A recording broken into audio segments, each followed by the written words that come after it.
अगर बर्फ का एक टुकड़ा करोड़ों में बिकने लगे तो क्या तुम उसे बेचोगे? लेकिन मैंने एक भी बर्फ का टुकड़ा नहीं बेचा, क्योंकि सिर्फ मुझे पता था कि ठीक एक हफ्ते बाद दुनिया का तापमान 100 डिग्री तक पहुंचने वाला है। इस भयानक गर्मी के साथ धरती के नीचे छिपे खतरनाक राक्षस भी जाग उठेंगे और जो भी सीधे धूप के संपर्क में आएगा उसकी मौत तय होगी। पिछली जिंदगी में मैंने 18 साल तक लियू रुयान से बेइंतहा प्यार किया, उसे हर सुख दिया, हर मुश्किल में उसका साथ निभाया। लेकिन प्रलय आते ही वही अपने तथाकथित दोस्त को लेकर मेरे घर में घुस आई। उन्होंने मेरा सारा राशन और सामान लूट लिया, फिर मेरे सामने मुझे बेइज्जत करके मार डाला। लेकिन इस बार किस्मत ने मुझे दूसरा मौका दिया है। मैं प्रलय आने से ठीक एक हफ्ते पहले वापस लौट आया हूँ। इस बार मैं पहले से सारी तैयारी करूंगा, ढेर सारा सामान इकट्ठा करूंगा और जिन लोगों ने मुझे धोखा दिया था उन्हें उनकी हर करतूत की कीमत चुकानी पड़ेगी। सबसे पहले मैं सीधे अपनी कंपनी पहुंचा, क्योंकि मुझे पता था कि यहाँ मौजूद हर सामान आने वाले समय में मेरी जिंदगी बचाएगा। कंपनी के गेट पर पहुंचते ही मैं अंदर गया, लेकिन सिर्फ 2 सेकंड देर होने की वजह से बॉस ने बिना कुछ सुने मेरी आधे साल की तनख्वाह काटने का ऐलान कर दिया।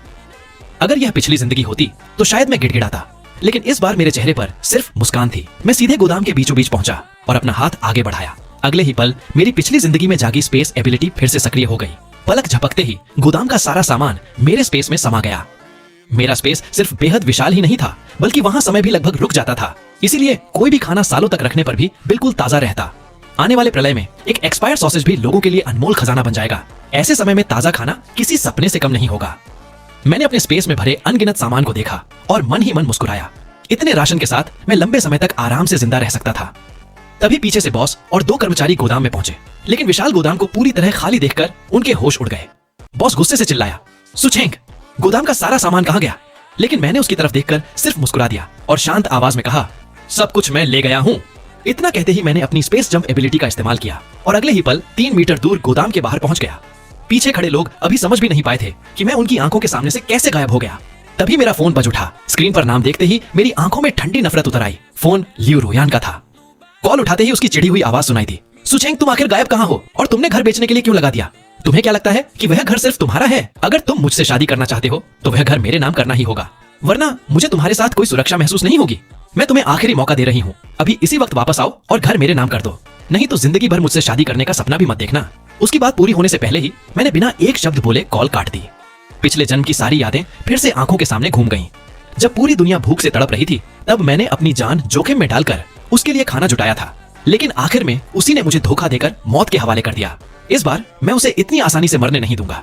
जिस दर्द से मैं गुजरा था उसे उससे कई गुना ज्यादा दर्द सहना पड़ेगा, लेकिन उससे पहले मुझे जितना हो सके उतने संसाधन इकट्ठा करने थे।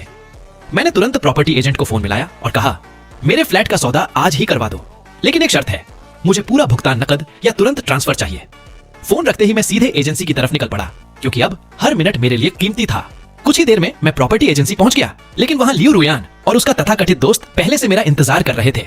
मुझे देखते ही लियू रुयान गुस्से में मेरी तरफ बढ़ी और बोली, सुचेंग, तुम्हें पता है मैं कब से तुम्हारा इंतजार कर रही हूँ।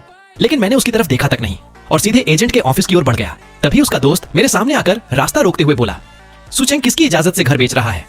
अगर तूने यह घर बेच दिया तो तुझे कल का सूरज भी नहीं देखने दूंगा। उसकी बात पूरी होते ही मैंने बिना कोई चेतावनी दिए उसका गला पकड़ लिया और पूरी ताकत से उसे जमीन पर पटक दिया। वह दर्द से चीखने लगा, लेकिन मैंने उसकी गर्दन और कस दी। मैंने ठंडी आवाज में कहा, यह मेरा घर है, इसके साथ क्या करना है यह मैं तय करूंगा, तुम नहीं। यह देखकर लियू रुयान दौड़ कर आई और मुझे खींचते हुए चिल्लाने लगी, सुचेंग, तुम पागल हो गए हो क्या? कोई है, जल्दी आओ, यह किसी को मार देगा। लेकिन अगले ही पल मैंने उसे भी जोर से धक्का दे दिया। वह लड़खड़ाकर कई कदम पीछे जा गिरी और हैरानी से मुझे देखने लगी। उसे यकीन ही नहीं हो रहा था कि जो आदमी 18 साल तक उसकी हर बात मानता रहा आज उसी पर हाथ उठा रहा है। मैंने जमीन पर पड़े उसके दोस्त की तरफ देखा और ठंडी मुस्कान के साथ कहा, चिंता मत करो, तुम इतनी आसानी से नहीं मरोगे, ये तो बस शुरुआत है। यह कहते हुए मैंने उसे एक तरफ फेंक दिया। अब लियू रुयान का चेहरा गुस्से से लाल हो चुका था। वह दहाड़ते हुए बोली, सुचेंग, अभी इसी वक्त घुटनों के बल बैठकर मुझसे माफी मांगो, वरना जिंदगी भर पछताओगे। लेकिन जवाब में मैंने सिर्फ उसे एक ठंडी और खामोश नजर से देखा, जिससे दोनों डर गए और पीछे हटते हुए वहां से निकल गए। दोनों के जाते ही मैं सीधे एजेंट के ऑफिस में चला गया। मुझे देखते ही मैनेजर मुस्कुराते हुए बोला, मिस्टर सू, अगर आपको जल्दी पैसे चाहिए तो मैं अभी आपकी प्रॉपर्टी खरीद सकता हूँ। हालांकि उसके मन में कुछ और ही चल रहा था। वह सोच रहा था कि 1 करोड़ से ज्यादा की कीमत वाला फ्लैट अगर 70 लाख में मिल जाए तो वह कुछ ही दिनों में लाखों का मुनाफा कमा लेगा। लेकिन मुझे इन बातों से कोई फर्क नहीं पड़ता था। मैंने बिना मोलभाव किए उसकी शर्त मान ली। बस एक शर्त रखी कि पूरी डील आज ही पूरी होनी चाहिए और पैसे तुरंत मेरे खाते में आने चाहिए। कागजों पर साइन करने के बाद मैंने मन ही मन मुस्कुराते हुए सोचा, कुछ ही दिनों में दुनिया खत्म होने वाली है। उस समय न घर की कीमत बचेगी और न ही पैसों की। कुछ देर बाद मेरे खाते में 70 लाख रुपए आ गए। लेकिन मुझे पता था कि यह रकम भी आने वाले प्रलय की तैयारी के लिए काफी नहीं है। मुझे और ज्यादा पैसों की जरूरत थी। एजेंसी से बाहर निकलते ही मेरी नजर बिजली के खंभे पर लगे एक लोन के विज्ञापन पर पड़ी। उसे देखते ही मेरे दिमाग में एक नया प्लान आ गया। मैं सीधे लोन कंपनी पहुंचा और अपनी बची हुई संपत्ति गिरवी रखकर कर्ज लेने की बात कही। कंपनी का मालिक वांग दहाई मेरे कागज देखने के बाद बोला, ज्यादा से ज्यादा 50 लाख मिल सकते हैं और मकान के सारे दस्तावेज हमारे पास रहेंगे। मैंने बिना झिझक दस्तावेज उसके सामने रख दिए और कहा, 10 लाख और जोड़ दो, मैं अब भी साइन कर देता हूँ। कुछ ही दिनों में पूरा पैसा ब्याज सहित लौटा दूंगा। मेरी बात सुनकर वांग दहाई मन ही मन हंसने लगा। उसे लगा मैं कोई जुए का आदी हूँ जो आखिरी उम्मीद में इतना बड़ा कर्ज ले रहा है। उसे पूरा यकीन था कि मैं कभी पैसा वापस नहीं कर पाऊंगा और आखिर में सारी संपत्ति उसके हाथ लग जाएगी। लेकिन उसे क्या पता था कि कुछ ही दिनों बाद पैसे की कोई कीमत नहीं बचेगी। थोड़ी देर बाद 60 लाख रुपए भी मेरे खाते में आ गए। अब मेरे पास तैयारी के लिए पहले से कहीं ज्यादा पैसा था। बैंक से निकलते ही मैं सीधे शहर के सबसे मजबूत और सुरक्षित होटल पहुंचा। पिछली जिंदगी में मैंने देखा था कि प्रलय आने के बाद शहर की ज्यादातर इमारतें ढह गई थीं, लेकिन यही होटल आखिर तक सुरक्षित खड़ा रहा था। यहीं मुझे अपना नया ठिकाना बनाना था। मैंने होटल मैनेजर से कहा कि मुझे 1000 लग्जरी भोज पहले से बुक करने हैं और साथ ही सबसे बेहतरीन प्रेसिडेंशियल स्वीट भी चाहिए। मैनेजर पहले तो हैरान रह गया, लेकिन जब मैंने बिना हिचकिचाए 50 लाख की एडवांस रकम दे दी तो उसके चेहरे पर तुरंत मुस्कान आ गई। अब उसे पूरा यकीन हो चुका था कि उसके सामने कोई बहुत बड़ा अमीर ग्राहक खड़ा है। वह मुस्कुराते हुए बोला, सर, क्या आपके घर में कोई बहुत बड़ा समारोह होने वाला है?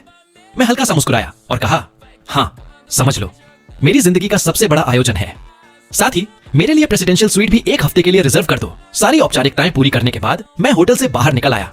मेरे चेहरे पर संतोष साफ दिखाई दे रहा था। कुछ ही दिनों बाद ये 1000 शानदार दावतें मेरी जिंदगी बचाने वाली थीं।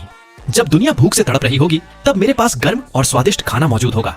उधर मेरे जाने के कुछ ही देर बाद लियू रुयान अपने पीले बालों वाले दोस्त के साथ होटल पहुंच गई। वह रिसेप्शन पर जाकर बोली, अभी जो लड़का यहाँ आया था मैं उसकी गर्लफ्रेंड हूँ।